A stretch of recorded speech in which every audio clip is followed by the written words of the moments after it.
Let's pray together. God, thanks for bringing us back. Thank you for these times where we get to listen and talk and think about what it means to be your disciples in this world where we live. We ask that you'd be with us and, as always, continue to shape us into the disciples that you want us to be. We ask this in your Son's name. Amen. So, uh, great to be back together. Like I said, we're going to do a little review and then talk about where we're headed. As I as I said in all of our sessions in the fall, our goal here is to grow and to become more confident and effective in the ways that we engage our culture in our faith. And that's a critical thing. I'm going to talk a little bit about something I was listening to today in a book. But I want for us all. I think it is part of my role as pastor and my role as a teacher in general to feel better, for all of us to feel better prepared to respond knowledgeably, but also gently and lovingly when we encounter views that are out in the culture, and maybe a little bit more firmly in the ways that we encounter ways that Jesus is misrepresented and the teachings of Jesus are misrepresented. And I think that's important because there's huge issues in our culture where faith has something to speak to those issues. And if anything, those issues have grown in intensity since the last time we met in December. I just think of what's happened in the news over the last couple of months, um, and I think hopefully we all kind of feel the same um, urgency in growing in this way of engaging the outside world from within the church. As I said in the mission sermon a couple of weeks ago, this is the center of our faith, not a peripheral thing. The mission of God is to distribute God's blessings to the whole world, and we are the conduit for that. And so this is not something, like I always say, it's not an option on a car. Like all of us, as I see on the screen here, remember when air conditioning was an option, not standard equipment. I opted in the first new car I ever bought not to put air conditioning in because it cost $500, and I drove that truck for 9 years, suffering every through 9 summers without air conditioning. Uh, but the mission of the church, it's really God's mission, and the church participates in it more than it is the mission of the church. And I think a big part of that mission is how we engage the world around us. And so, as we said each time last time, the one of the big questions is uh, in order to talk about our faith in a meaningful way, we have to have some sense of how we know what we know, or how we believe what we believe, and how does what we believe shape the way we engage the culture around us, the world around us. And so for me, just because I'm a historian, we started with the Scopes trial and that whole event that we spent a few weeks on, and which is still so influential. I just saw an article not too long ago about American evangelicalism now, and it spent the first quarter of the words in the article talking about the impact and the lasting impact of the Scopes trial. So it's not just me. This is kind of a consensus among people who talk about certainly about evangelicalism, but also just about the church in general. So the Scopes trial was that event where it's kind of a contrived event. I won't do the whole history of it again, but it pitted two prominent people in the United States culture of the time in 1925. An atheist lawyer who was defending a junior high school teacher for teaching evolution in a public school, and a very prominent Presbyterian layman. And when I say prominent, I mean very prominent. He was the Democratic nominee for president 3 times. He lost each time. He was Secretary of State under Woodrow Wilson. I mean, this was a prominent person who devoted the last chapter of his life to to to leading statewide campaigns to make the teaching of evolution illegal in public education. Now, we think of that as a quaint, kind of a backward thing to do, and that's exactly how it was presented in the media in 1925, gosh, and 1945 and 1955, and right up until 2025. Um, but it's worth giving William Jennings Bryan a little bit of credit, even if he was mistaken, for his concern that a society that was built on the idea of the survival of the fittest had no room for Christian love, had no room for altruism or sacrificial love, as we talk about it. No sense of helping the weak, because that's not how the strong survive.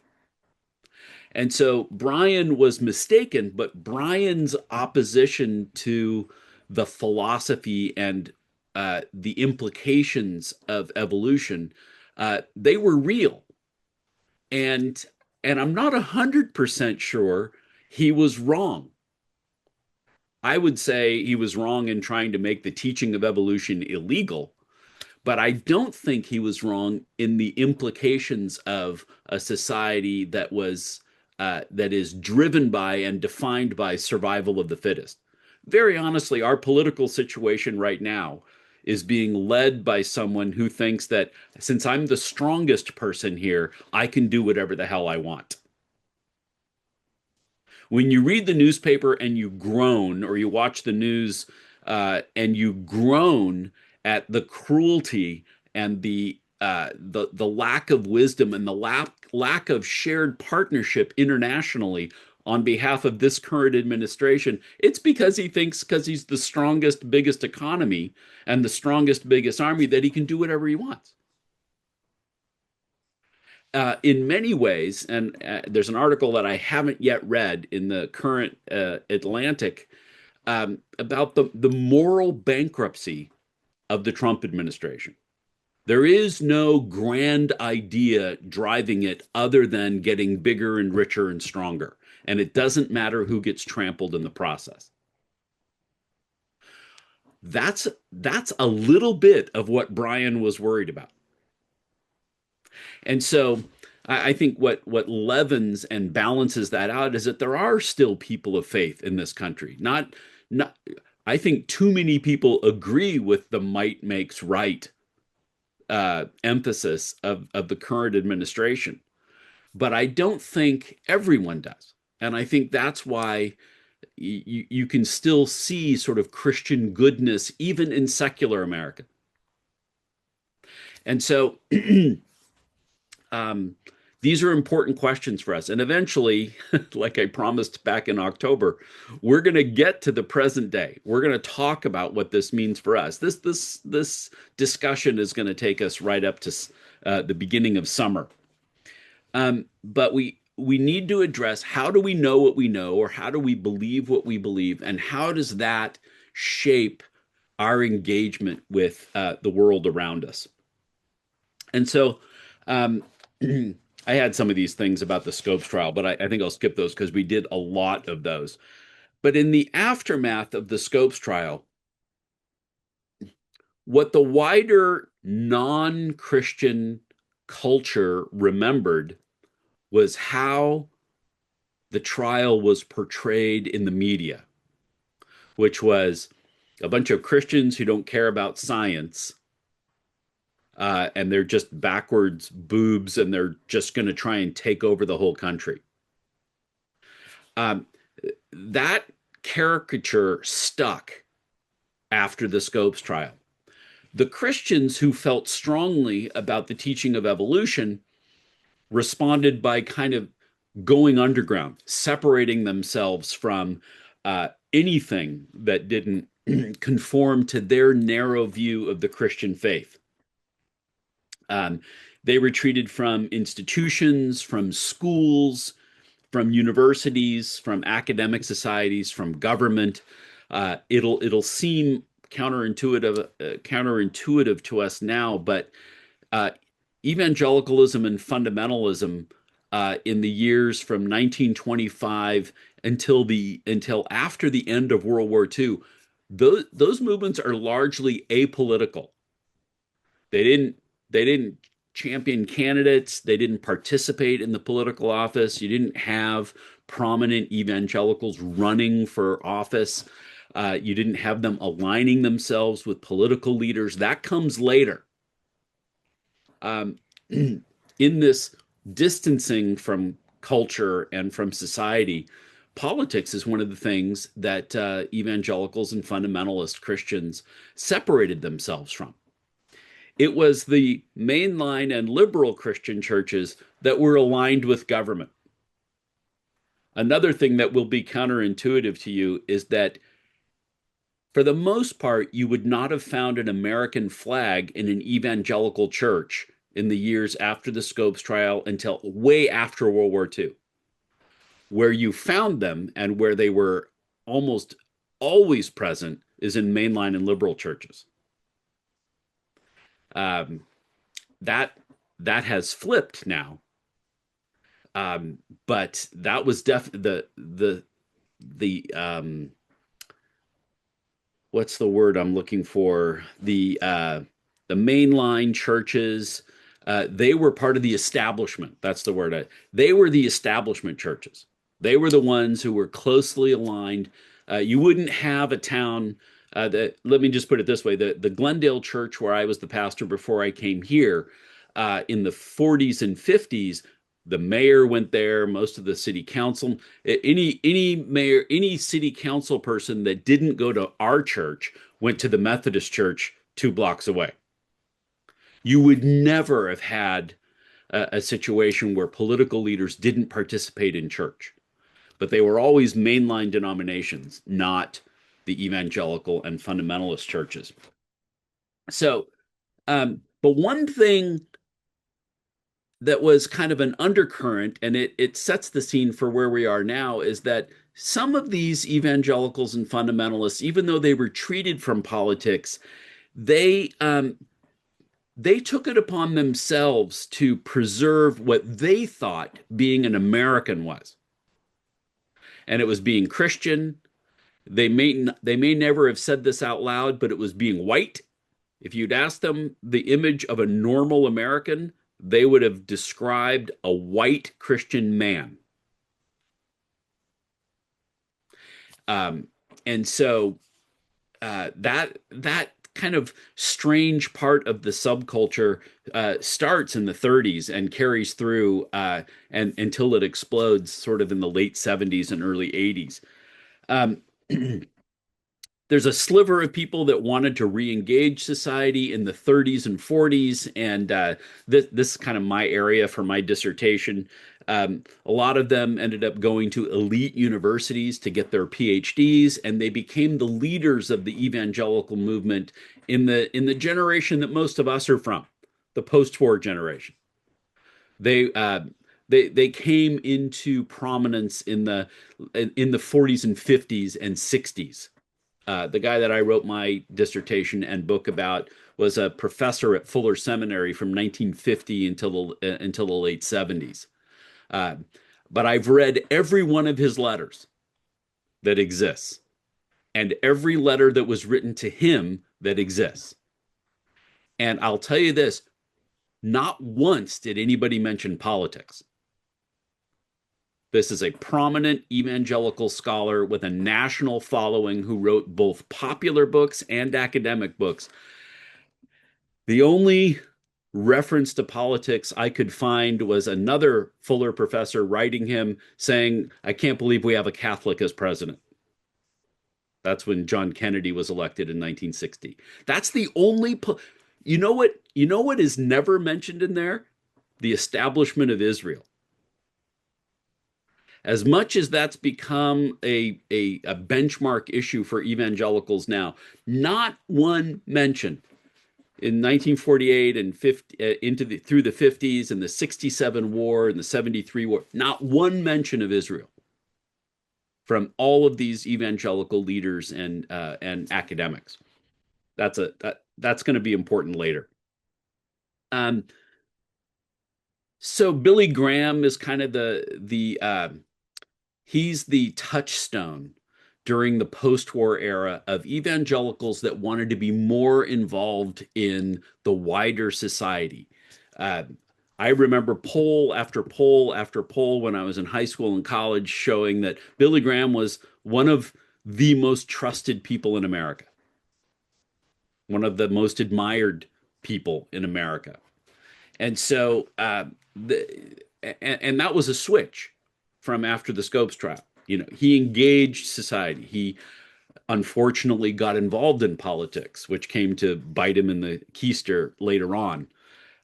But he, and it's oddly enough, what we think of now as fundamentalists and evangelicals, uh, those definitions are part of a split within the evangelical movement about Billy Graham. Billy Graham is leading a crusade in New York City in 1957, and he has on the dais with him Presbyterians and Methodists, God forbid, maybe even a stray Catholic, and Episcopalians, all these church leaders from New York. And the conservative wing of evangelicalism, bear with me, because I know to us they seem like they're all the wacky conservatives, but the most conservative side of Billy Graham's following separates from Billy Graham in 1957, and they stay separate. To this day, if you Google Billy Graham, by the time you get to the fourth or fifth page, he's the Antichrist. And it's because he tampered with the purity of Christianity in the way that it engaged the culture by participating with people who didn't believe their narrow view of the Christian faith. All that is to say is that this is more complicated than just one type of people that always do the same thing. But we can learn a little bit from the two different approaches to engaging the culture between what we understand as fundamentalists and what what up until the last 10 years used to be called evangelicals. 10 or 15 years ago, you might have thought about evangelicals as being more conservative than you socially, but you didn't think of them as the enemy in the way that they have come to be called now and sometimes deserve to be called now. And so we can learn a little bit about that, and that'll be kind of one of the threads that we talk about going forward. Um, a fundamentalist answers our central question: how do you know what you know, and how does that it change the way or impact the way you engage culture? A fundamentalist says, I know the truth, and anyone who doesn't believe the truth the way I do, I separate myself from them. That's their approach to engaging the culture. What we think of as evangelicals might be a little bit more moderate than that. They would say, we have the truth, but we want to engage the culture to try and influence the culture with that truth. Those two are very different in practice. And those differences, I think, like I said, those are significant differences, and they're instructive for us. Um, where we're going to go next week is talk about a little what happens in 1980. Most historians of evangelicalism will look at the campaign and the election of Ronald Reagan in 1980 as a massive shift within American culture, and within the ways that conservative Christians participate in American culture and in the electoral process. And we're still bearing the fruit now in 2026 of what happened in 1979 and 80. Uh, because we have a little bit of time, I'm going to introduce this critical idea that I think we talked about in our last session in December. For most of the 20th century, Christians argued amongst themselves about theological issues, about doctrinal, what they would say doctrinal issues. And those issues were primarily about the accuracy of the Bible. You know, within the Christian church, there was a debate about whether you could align the Genesis story with the scientific theory of evolution. There were always, but they were primarily doctrinal issues. Um, Within the conservative wing of the Christian church, you have the whole list of things that are supposed to happen in the end times. For those of you who grew up in churches where they talked about the second coming a lot, and they talked about the tribulation and the rapture, all of these things, churches divided, churches went to battle over these issues. And within the 70s, and the principal figure here is Jerry Falwell. Jerry Falwell realizes that while too many Christians are fighting with each other over doctrinal issues, when they can be making an impact on the political process if they start taking on social issues. And so in what I would call the good old days, when Christians argued about doctrine, the source material was the Bible. Even if they read it completely differently, even if Catholics and Baptists read the Bible differently, at least they were working from the same source material. And people knew their Bibles back then. I'll just give you an example. So I was born in 1963. In Sunday school, we memorized Bible verses. You got little prizes. You got a little candy or something if you came to church, Sunday school with a Bible verse memorized. And in the summer, we memorized them all the way up through junior high and into high school. We memorized Bible. So by the time I got into the ordination process with the Presbyterian Church, where the first exam you have to take is Bible content, I passed it on the first try. The kids that grew up in the early 2000s or in the 90s, the 1990s, they didn't memorize Bible. They talked, and this was important, but they talked about big concepts and things. And when they got to seminary, the exam they struggled with the most was Bible content. And that's among future pastors. The guys, the young man and young woman that worked for me at Glendale, who were recent Fuller grads, both of them struggled. One of them took it 4 times, the Bible content exam, and only passed it after graduating from seminary.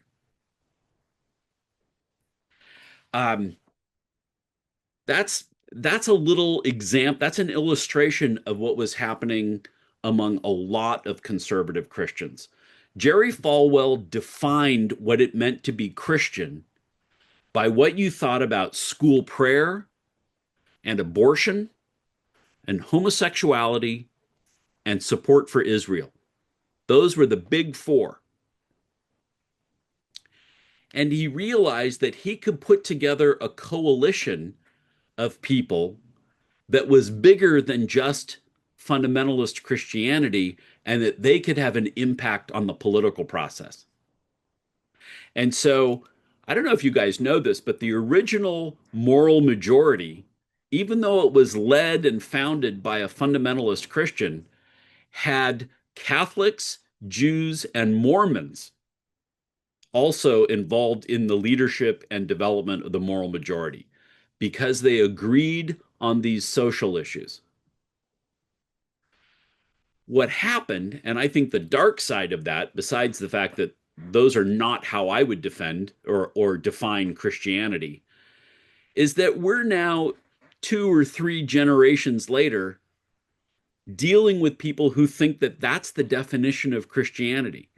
What you think about public education and the role of Christianity in it, or uh, abortion, or human sexuality, or Israel. You have people that think those four issues and being on the right side of those four issues is what it means to be a Christian. What got lost is any familiarity with the Bible, with the actual teachings of Jesus. And so you have a group of people who are even leaders in the church, but certainly participants in the church and in uh, evangelical Christian politics, who think that where you stand on those four issues is what defines you as a Christian, not whether or not you follow the teachings of Jesus. And so we're at this disconnect.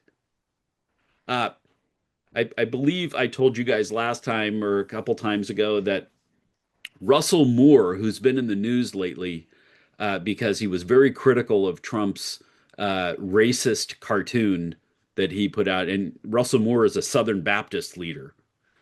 Uh, Russell Moore, a year or so ago, said that conservative evangelical pastors are calling him and writing to him and saying, I just quoted the Sermon on the Mount in my church and got accused of being a woke liberal.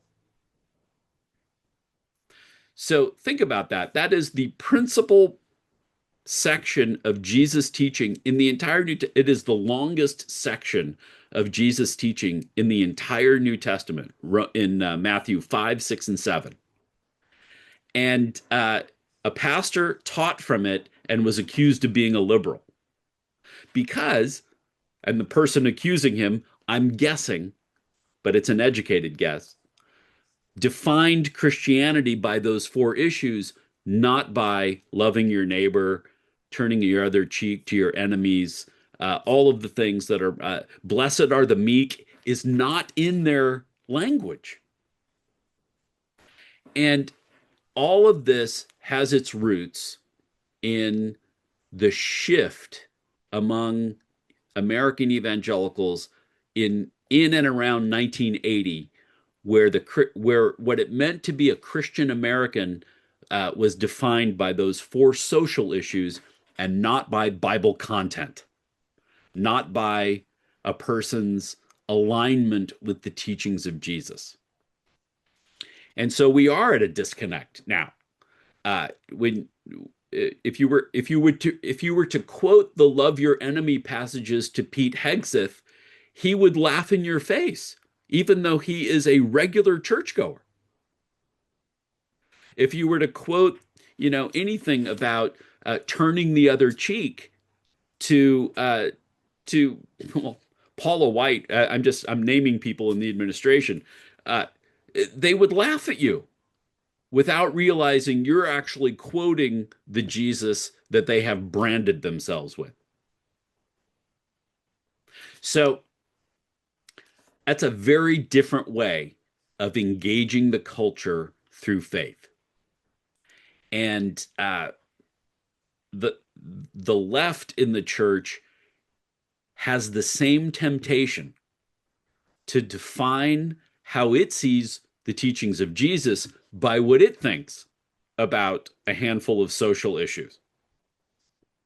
Now, what I want to say, and what I'm just tipping you off to the end, and how we'll talk about this in next week and a couple weeks, is that the social issues are meant to be the fruit of what we think. They're not meant to be the sole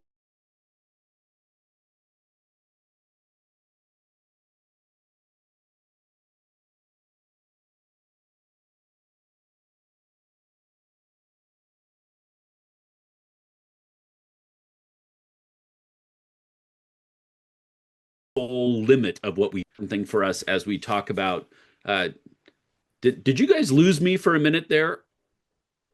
Oh shoot, I made a really good point. uh,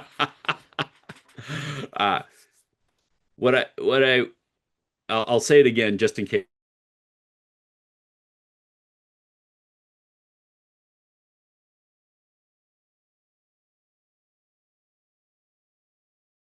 case, it didn't come. So, um, as we think about what it means to engage the culture, we need to start with the teachings of Jesus and allow our social uh,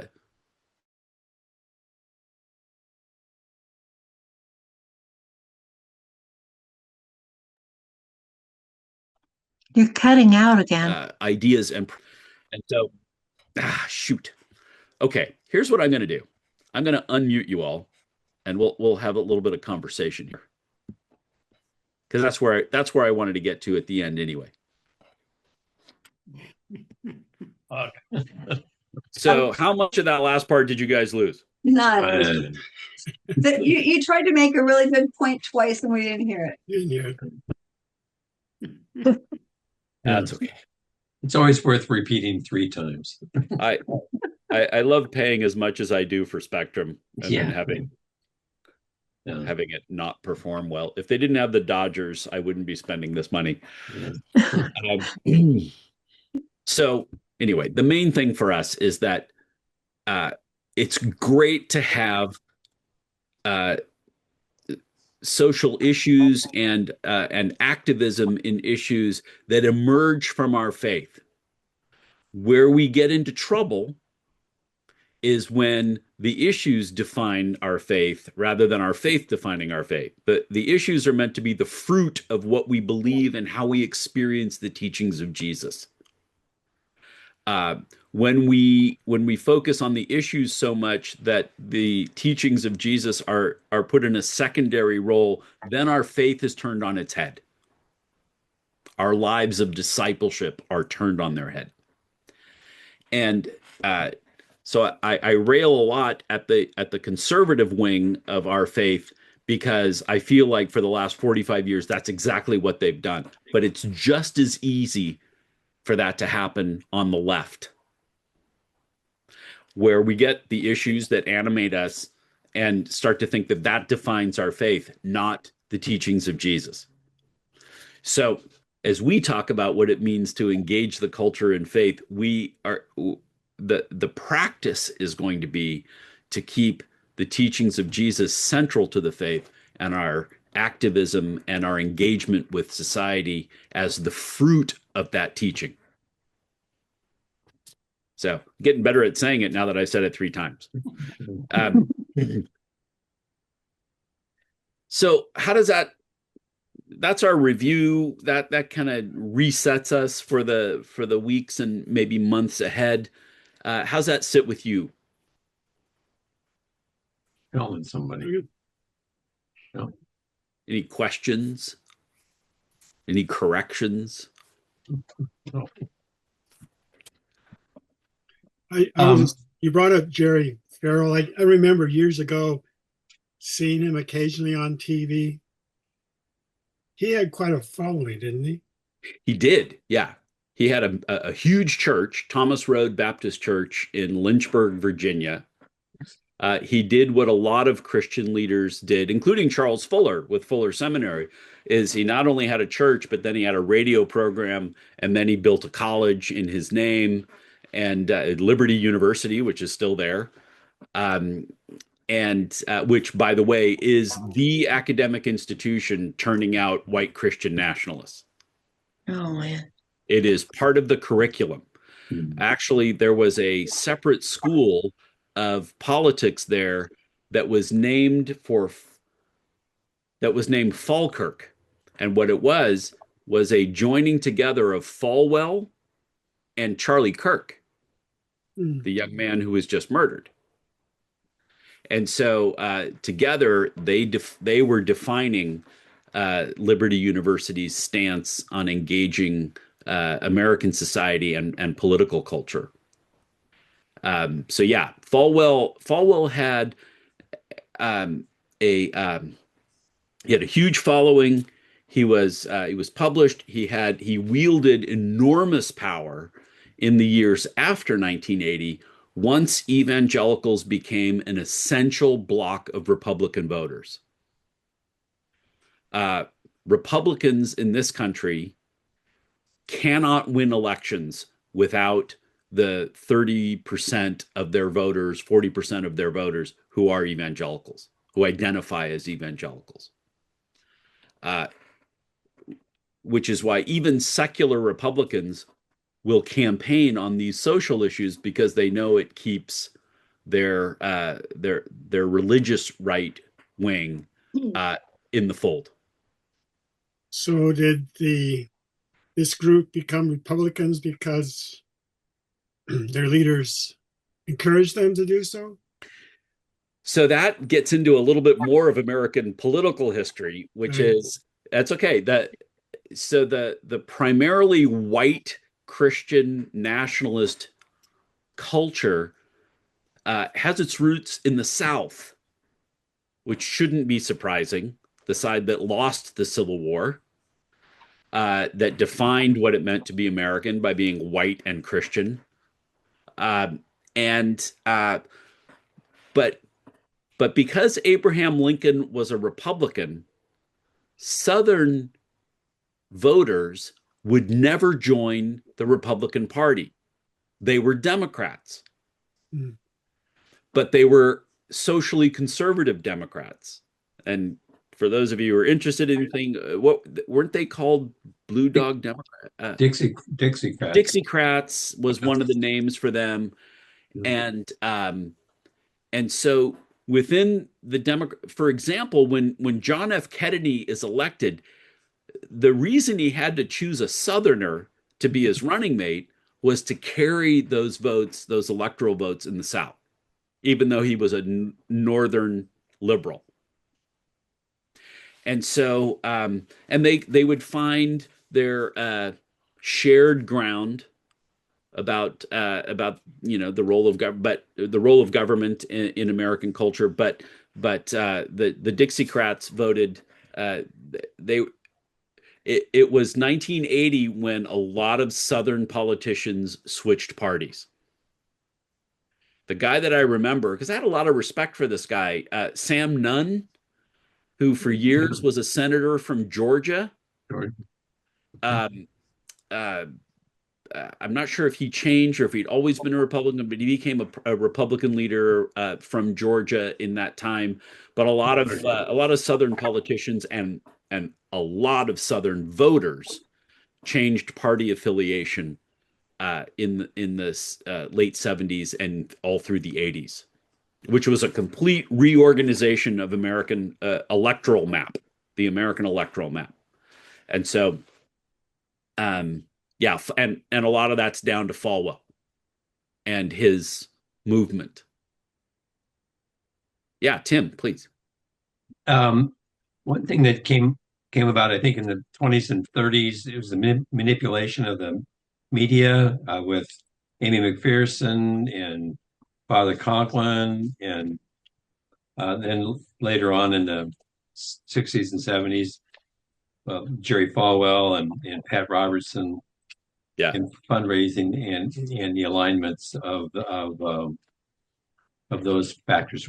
Can you refresh our memory on the period of time with the Orange County people and how that?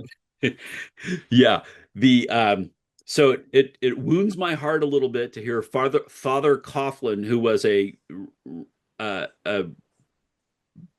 Catholic racist,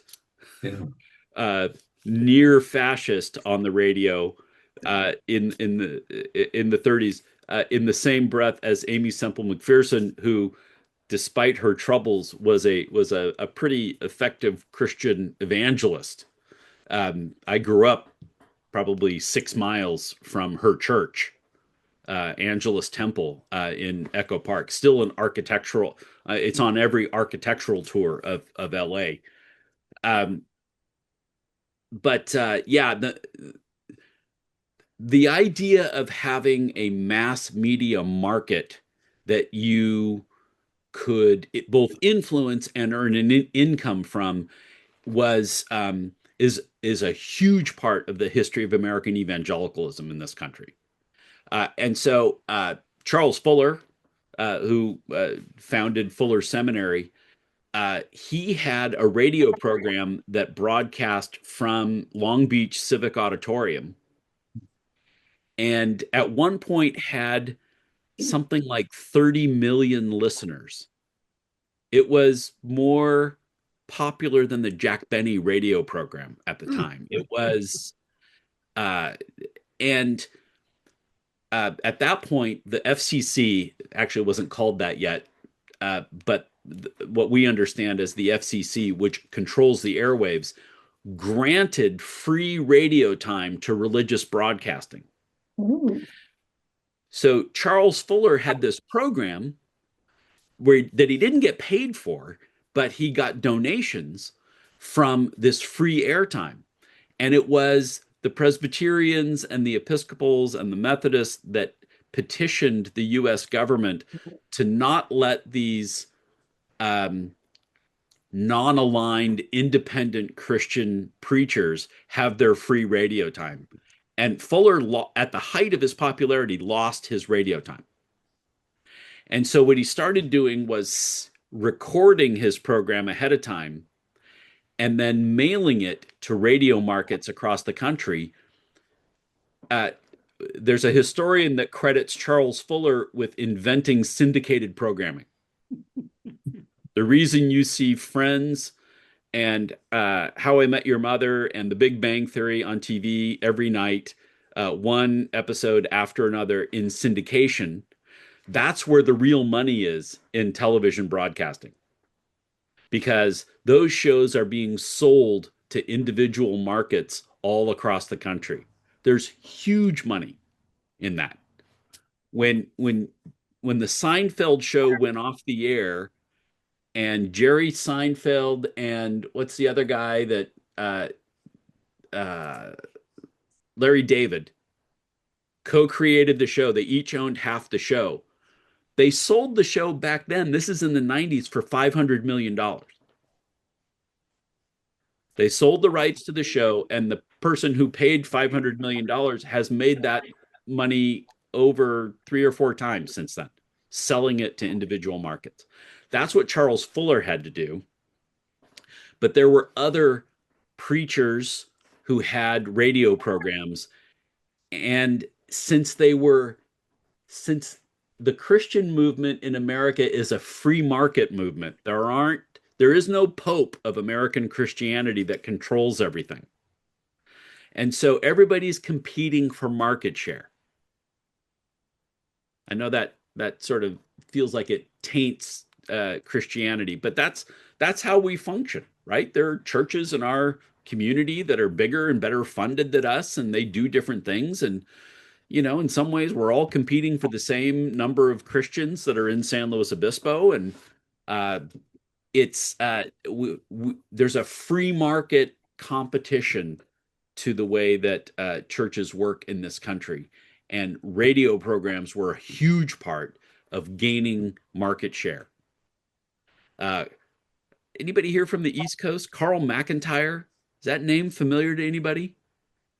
Carl McIntyre was a Presbyterian pastor. I think he was kicked out of the Presbyterian church in the 30s or 20s, and led this just angry Christian radio program that competed directly.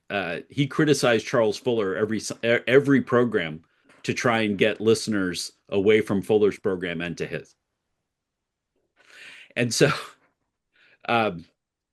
yes, mass media is a huge part of how certainly evangelical Christianity survives and thrives in this country. You mentioned Orange County. A kind of a hack preacher in Orange County started a television program and started his own network. Eventually, he went to prison for embezzlement, but the network is still there.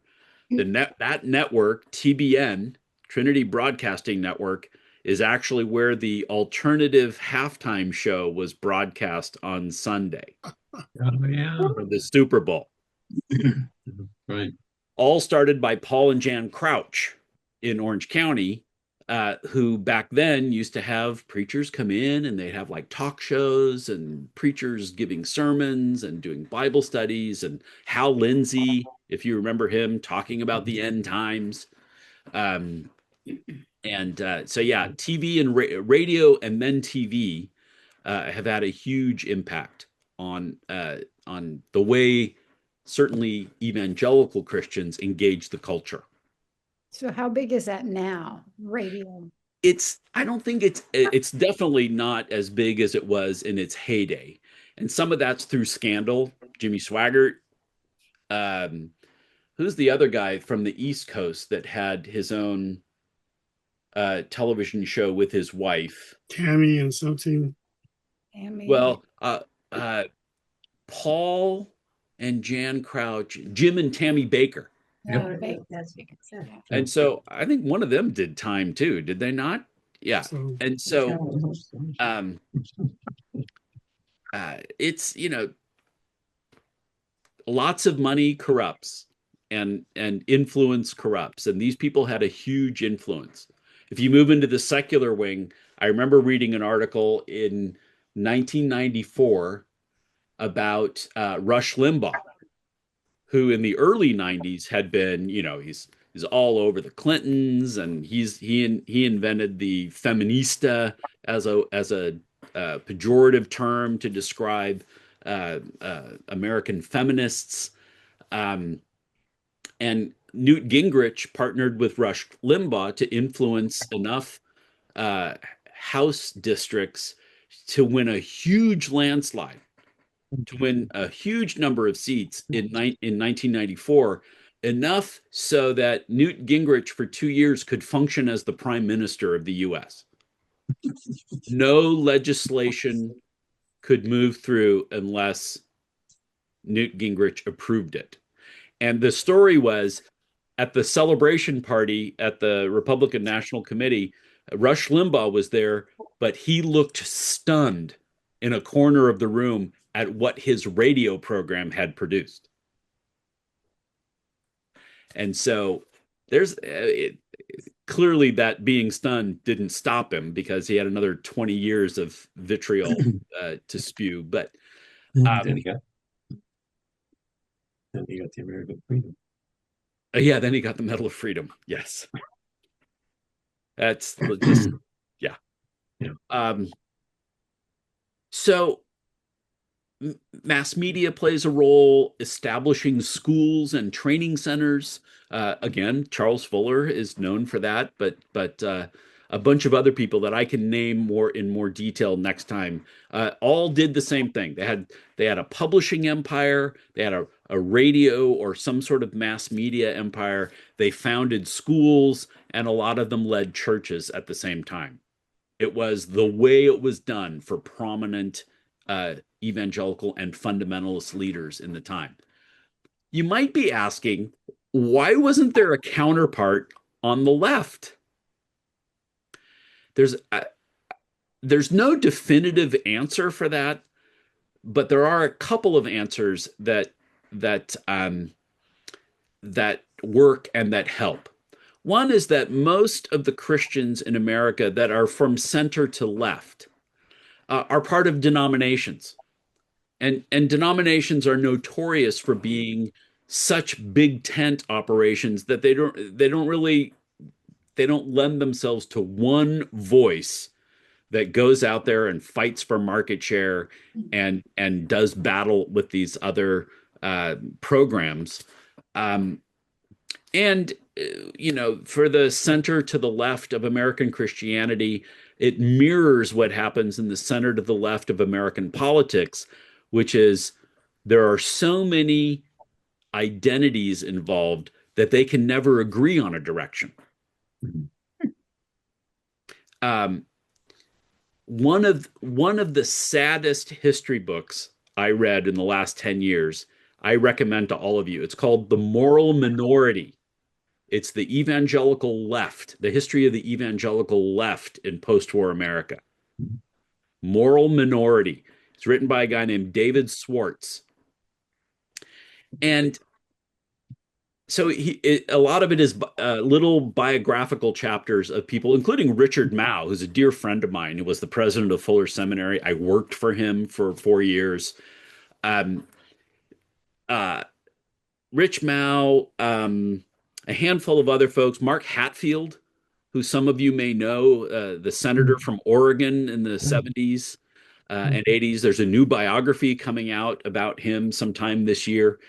Uh, there's all these biographies, and then it ends with this conference in Chicago where a group of evangelical leaders who were liberal in their they were evangelicals. They still believed the essentials of the Christian faith, but they were more socially progressive than other evangelicals, gathered to create the Chicago Statement of Evangelical Social Action.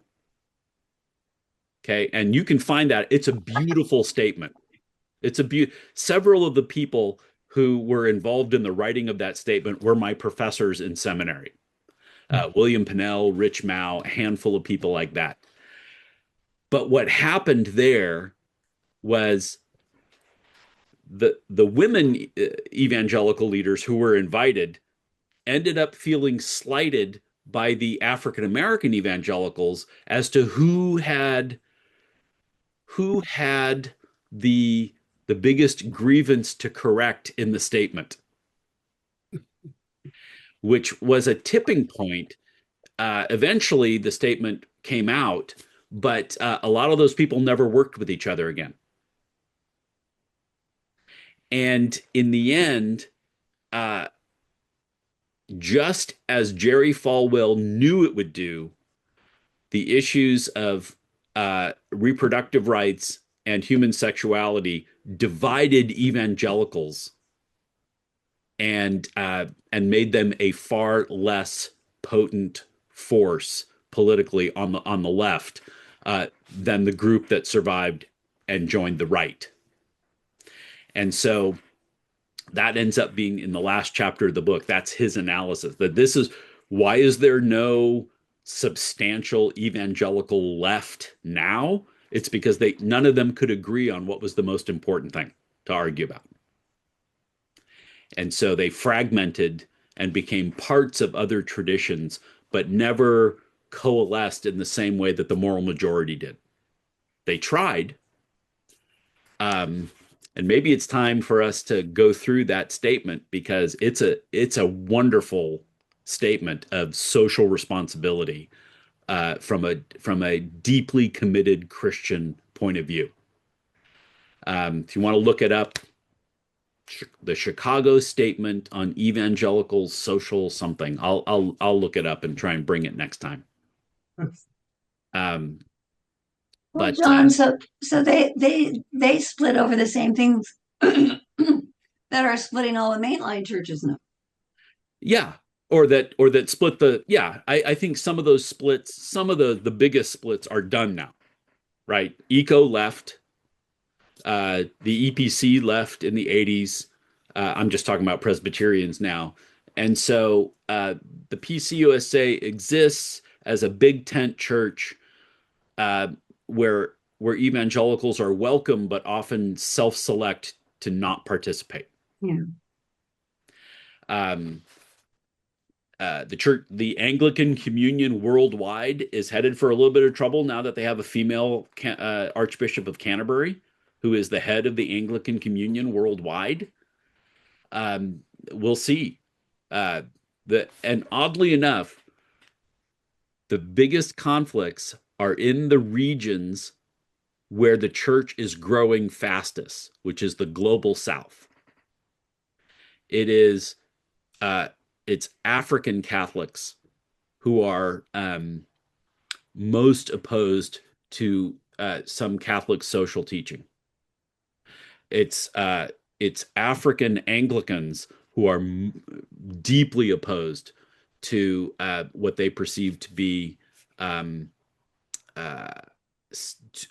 too liberal social teaching on the part of the Church of England. And so American Episcopals and African Episcopals do not agree on how to engage the culture as Episcopalians. And so some of those traditions are headed for those same kinds of splits. Presbyterian Church ordained its first woman in 1952, I want to say. And so for us, this is a settled issue. But there are still some traditions, even split off Presbyterian traditions, where they don't ordain women.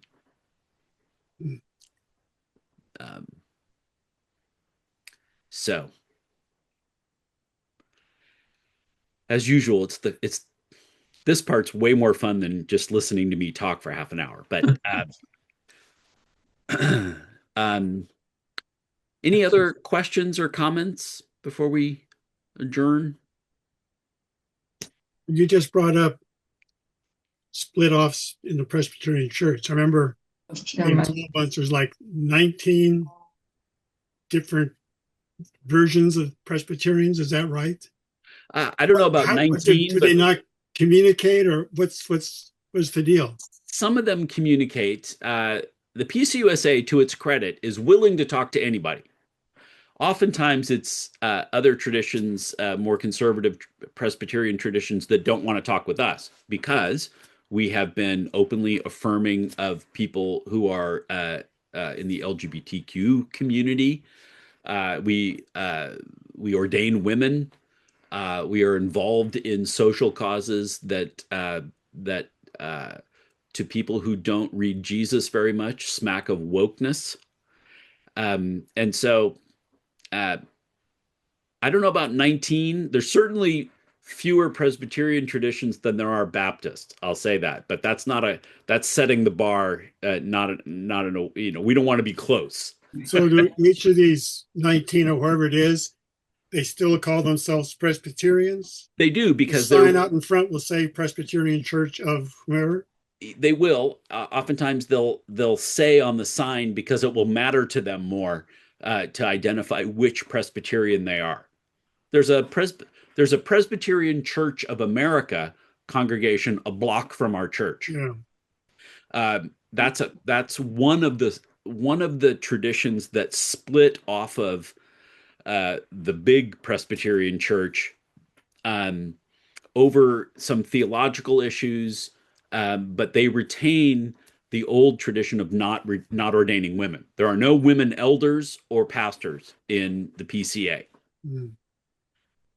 And so they will say but there's the PCUSA, there's the Evangelical Presbyterian Church, which formed in 1983, roughly. That's when they got most of their congregations. There's ECO, which most of you are familiar with. There's the Orthodox Presbyterian Church, the Bible Presbyterian Church, Presbyterian Church of America, the Cumberland Presbyterian Church. The Presbyterian part just means they're run by elders. That's all that means. Presbyterian with a small p is an adjective that means run by elders. And so just like Episcopalian with a small e means run by bishops. And so the Methodists are technically an Episcopalian. They're an Episcopal tradition because they're run by bishops, even though they don't call themselves that. But the Methodists are a split from the Church of England. So they retain the structure. Congregational churches, as you might imagine, their big decisions are made by the whole congregation. Presbyterians have this sort of representative democracy. Episcopalians have a hierarchy. The bishop still moves ministers around. Where I am, in sports terms, a free agent. I'm allowed to negotiate with anybody. So we got far afield there, but It was useful though. So we'll get together again next week. We'll pick up in the in the 80s and talk about how that kind of led to where we are now. And eventually, what I want for us to talk about more, we'll look at examples of ways that Christians are engaging the culture, and we'll talk about those. We'll try and pick one of those to talk about each Thursday evening. And then hopefully, after Easter, we'll spend some time talking about what we're going to do. What about this makes us better informed, better prepared Christians, and to be more confident and effective in the ways that we engage the culture? Ultimately, that's the goal. So just so you know, there is a direction to this, even though that we like our conversation. Let me close this in prayer tonight. God, thank you for calling us to engage the world around us. Sometimes we have to repent at the ways we've done it, but we ask as we engage in these conversations that you would continue to make us into better reflections of who you are and better reflections of how you love. We lift up this prayer to you in the name of Jesus, who showed us all of these things. Amen. Yeah. Yeah. Thanks, everybody. Good night, John. See you guys. Right.